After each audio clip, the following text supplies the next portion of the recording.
So let's talk about LeBron James. I wanted to make a video on the rebuilding teams, but I've been looking at what LeBron's been doing, and I really just wanted to, just really put out there, like, what has this dude been on? First, I do want to say he is the best player of all time at his age, at his number, not at his number on the back of his jersey, but at this age. He's 39 years old and he's putting up 25.2 points. And the reason why I say point 2 is for a reason because there were some weird statistics the other day. 8 assists, 7 rebounds, a steal, a block, right? 53% from the field, 40% from 3, and 74% from the line. LeBron this season has been the best old man in the league. Being one of the most consistent players, playing 58 games, which is some of the most he's ever played in a Lakers uniform, and has completely shattered everything that we know to be basketball, commonplace. First, he is not supposed to be doing this. Yes, he's a great player. And yes, the NBA is a league which now it's easier to score more points since more teams are scoring higher numbers each game. But that doesn't detract from the fact that he should not be doing what he's doing. Like, his percentages don't lie. He's shooting 40% from 3, and he's shooting 53% from the field. So when you look at a guy like LeBron, you're like, how are you doing this? And really, what can we learn from him through this run? Firstly, I want to say he right now is changing the game. And I know that a lot of people don't like to talk about it, but LeBron is a player which is actively showing that if you take care of your body and if you do things correctly, you could play for way longer than you're supposed to. The reason why is because a lot of guys will point to Michael Jordan and what he did for the Wizards, but everyone knew he was cooked and that he was not competing. You might point to Kareem and what he did with the Lakers, but it's like he had one of the best supporting casts around him of all time. And Kareem, from the moment that Magic came in, gave him the keys, basically, even though a lot of people obviously have mixed feelings about that. But yeah, he just gave him the keys and was like, hey, this is your team now. From like 1982 forward, it was Magic's team. As soon as he became a point guard, it was like 1983 forward, Magic became the first player on that team. And then James Worthy came and took more load off of what what Kareem's role was. And yeah, it was like as soon as from 1983 forward, I just wanted to clarify that, where Magic led the league in assists and became third in MVP, yeah. But with LeBron, there's never been a guy tasked to be the best player on his team at this stage of his career with these expectations that we have for him. I know that a lot of people don't like to talk about it, but LeBron's scoring around 9 points in fourth quarter and overtime situations, which is just crazy to say that a guy is still contributing to that level in his division and in crunch time, right? Also, more than that, we've seen a clear inclination. So, being the superstar and also being able to have these expectations consistently be placed upon him. I know that a lot of people like to talk badly about him, and I know that this is not going to be the first time that a lot of people speak on the what some people call glazing and some people call, too much praise that they give LeBron. But I do believe that he has been tasked with a bigger role for his team than anyone at his age has. And it's not that I believe anymore, it's that that's the truth.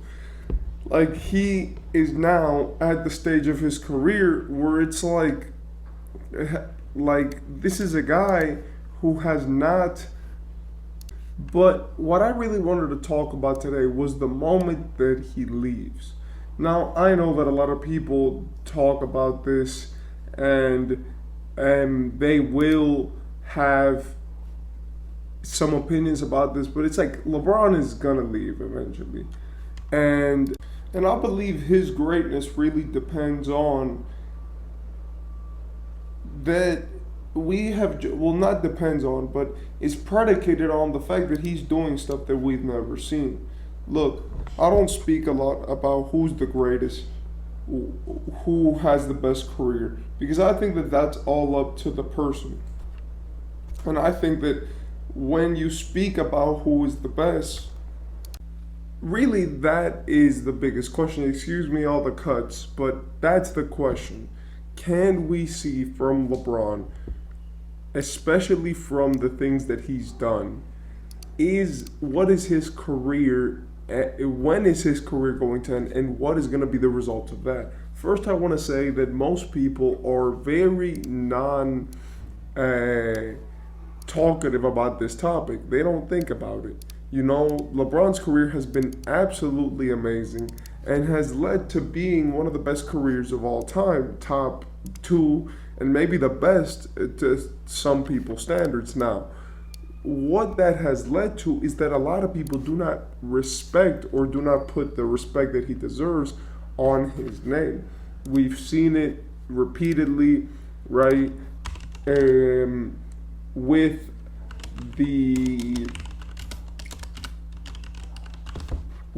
the hate that he gets, with the slander, and especially with all of these different opinions that people have when it comes to him, his name, and his legacy.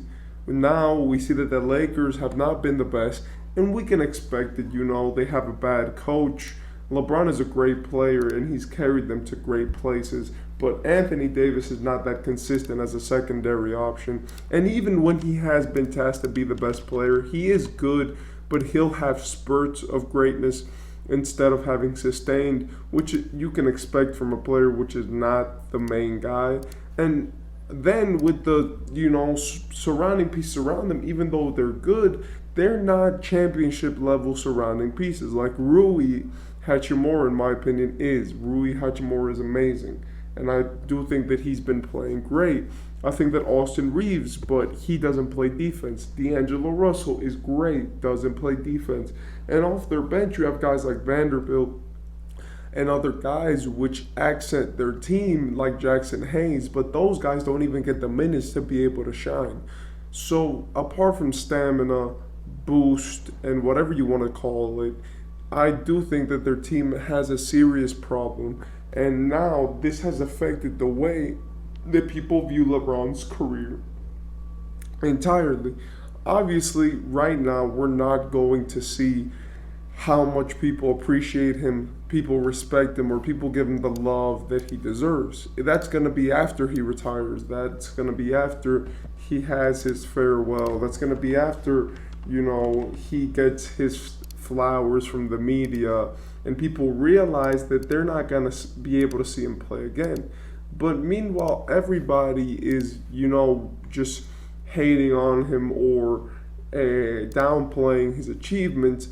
I feel like there is a moment where we all come to the realization, like, wow, the same guy who was there, called the Chosen One in 2003, the same guy who went to Miami, became the biggest villain in the league, the same guy who, even though he left Cleveland, came back, won them a championship, the same guy which went and won a championship in the bubble with the Lakers and has been now known as one of, if not the best player of all time, and a guy which has consistently maintained himself in best player of the league conversations, is gonna leave, and what he's doing right now is not normal.